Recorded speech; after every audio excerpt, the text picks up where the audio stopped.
Bluelock's England versus Japan match is right around the corner, and with our formation finally revealed, I want to try and predict every matchup we'll see in this game. From accurate predictions hinted in the story to narrative matchups we need to see happen, this England game is the most important game so far, which is all the more reason why we need to figure out these matchups. And if we're right about these predictions, this game could easily be the best of the group stage. Some of these matchups I picked are absolutely crazy, like our first matchup, Yukimiya and Kiora Jin versus Teddy Knight. So the England New Gen 11's first matchup, I believe, will be against our left side, and immediately, this makes sense if we look at the evidence. Firstly, Teddy's position matches up against the both of them, because he will most likely be a right wing back. When he kicked Batra, he used his right foot, and one of the confirmed England players is Manshine's left wing back. So process of elimination, he needs to be on that right side, and narratively, this makes a lot of sense as well, because if he goes against Yukimiya and Kiora, those two are very similar to his playstyle. We know Teddy can dribble very well, as seen in his introduction, and he's going against the one-on-one emperor, Yukimiya, who is also known for his dribbles too. Teddy Knight also started breakdancing on Itoshi Rin's head, and Kiora Jin's passes and playstyle is literally based off breakdancing. All the parallels are there for their matchup. So yes, that means we might see an actual dance battle on the pitch. I thought it was a joke, but these guys will be spinning around like laundry trying to get the ball. And we've only seen Kiora's breakdancing style in episode Nagi, so this would be a great way to bring it into the main story. Even though I'm not the biggest fan of Kiora, I have to admit, seeing that was pretty cool. It's a very entertaining playstyle to watch, and I think the same could be said about this matchup. Technical skills like dribbling is the deciding factor, rather than the usual isagi 10 lines of dialogue as a 1v1. If you're a Yukimiya and Kiora fan, you will be eating good, because potentially we might see them on offense go against Teddy.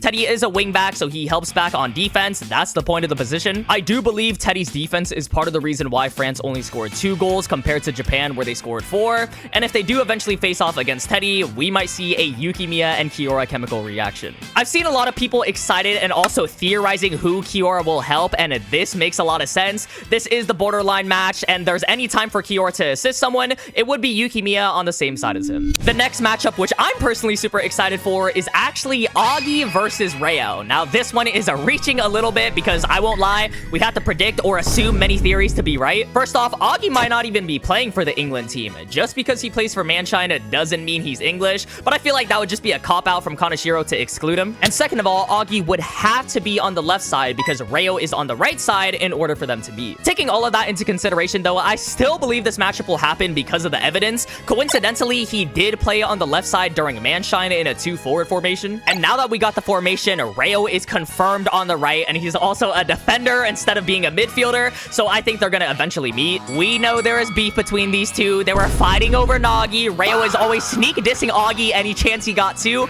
and then Agi was the happiest camper once Nagi left Ryo. It was only a matter of time till we got this confrontation as well, because there was one thing we missed out on: any dialogue from Agi regarding Nagi's elimination, because he was right. Their codependency was the end for Nagi. Addressing that for the first time and maybe confronting Ryo or getting in his head about it, that is some dialogue I can't wait to see, and definitely one of the most exciting matchups. Even if Agi does end up not playing on that left side, it's not like they can never meet up. I guarantee if Agi is on the England team, he'll have some dialogue with Ryo regardless of where he plays. Those two matchups I'm super confident in happening, but this is where we are truly reaching prediction status when it comes to these matchups. We're missing so much context that it would either look like I'm a genius for predicting it right, or I'm gonna look like a delusional lunatic that got it completely wrong. Because I want to talk about and focus on Fox, the potential player, the biggest mystery coming into the England game, the person Teddy name dropped in his first appearance. It's very tricky to do any predictions regarding Fox because we don't know if he's a player, a coach, a figment of Teddy's imagination.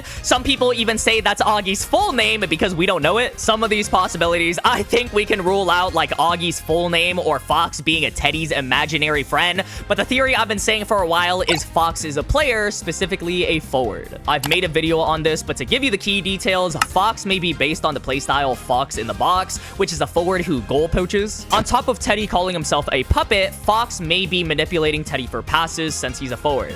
And if Agi is on the left side facing Ryo, it only makes sense that Fox is the second forward on the right side, the same side as Teddy. Due to those reasons, I think he is most likely a forward. It also explained how England scored a 5 against Nigeria, even more than Japan, which, keep in mind, Bluelock is known for their offense and attack. So that's super impressive. Now that I got all the evidence out of the way, who do I think Fox will be matching up against? Just off of formation's sakes, obviously he's going to be going against our defenders, and if he's on the right, that means he's matching up with our left, which is Ryu. Typically, Ryu is always on the right in our formations, and him being on the left kind of throws me off because you'd want the taller player on another tall player, so Fox might be super tall. Ryu should typically be matching up against Agi, that's what I thought. So it's a little confusing, but that only makes sense. End of the day, I'm pretty sure we'll see both Aiku and Ryu cover Fox, and then Aiku and Ryu cover Agi, but maybe the position swap is hinting towards Agi with Ryu and Fox with Aiku, so their positions are switching. I will say, I think the Agi and Ryo matchup will happen. It makes a lot of sense, which is why Agi is on the left and Fox is on the right, especially because we might see Zantetsu help out Ryo against Agi. Zantetsu is on the right side with Ryo. I think that was a purposeful decision. Most of the narrative will be on Agi and Ryo, but Zantetsu being here, y'all have to remember these two were pretty close in the first stages of Bluelock and episode Nagi as well. In fact, Ryo was the person who told Zantetsu about his golden zone, and Zantetsu coincidentally is on the same side of his golden zone. Maybe we see a Ryo and Zantetsu chemical reaction. Zantetsu in general though, I'm excited for this game. The Shido system is being played. He's on the side of his golden zone and on the same side as Ryo. I think he'll have a bigger role than what people are led to believe, especially when it comes to Ryo's matchup against Agi. Now, there are some important characters and matchups I haven't talked about yet. They're the key players in this match. We got Shido and Isagi. Off the bat, it's kind of hard to predict who they will match up against since we don't know any of the characters or the defenders, unlike the France game. For example, we could easily predict that Shido would match up with Charles, which ended up happening, and we could also predict that Isagi would be matching up with Hugo, which ended up happening too. But this time around, it's a little ambiguous because there isn't a certain player they'd match up with. If I had to say one, it would probably be Fox due to a personality clash, or maybe Teddy since he's going to be going on offense and defense. Fox will most likely be a sly person. He also manipulated Teddy to go eliminate the Bluelockers, so I feel like he'll clash with Isagi and Shido, trying to provoke them, kind of like Kaiser, for example. Teddy obviously will be the bigger threat for Isagi and Shido, though, since if Fox is a forward, he's gonna be on our side mostly,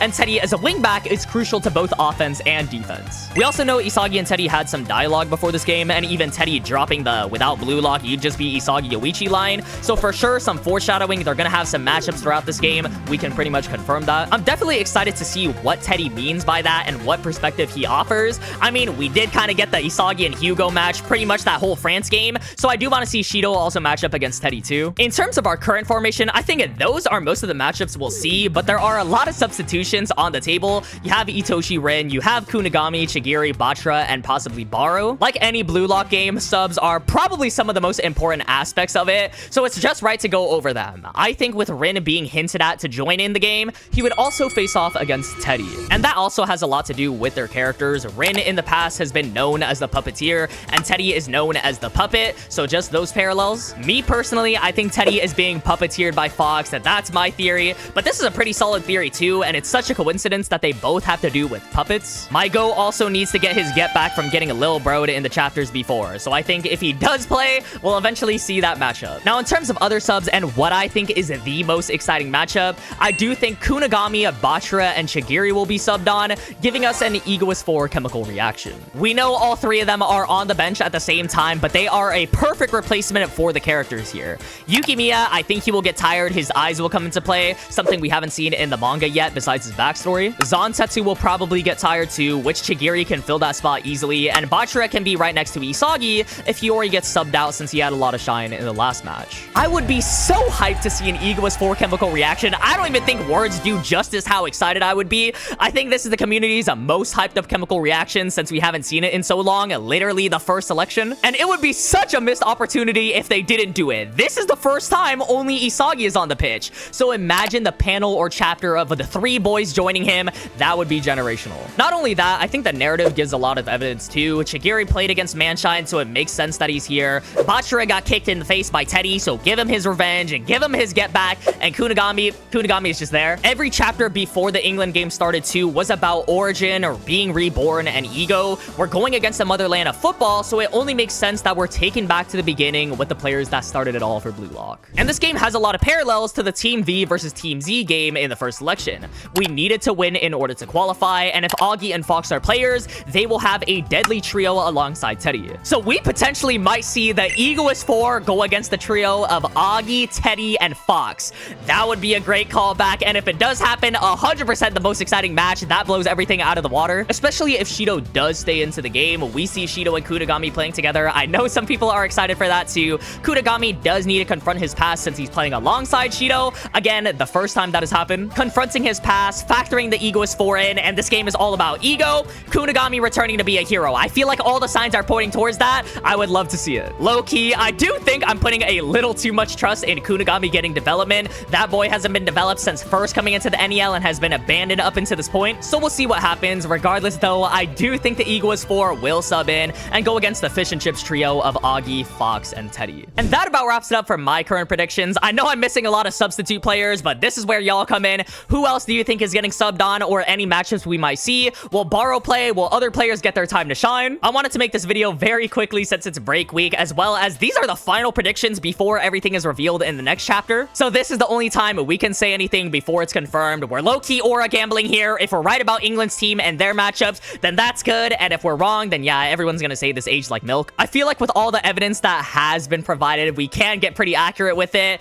These matchups are so important for this game. I truly think if even some of these matchups happen, it could make this one of the best games of Bluelock. But that about wraps it up for this video though. If you made it to the end, thank you so much for watching as always. YouTube really thinks you'd like this video right here, so be sure to check that one out too. I appreciate y'all so much, and I'll see y'all in the next one.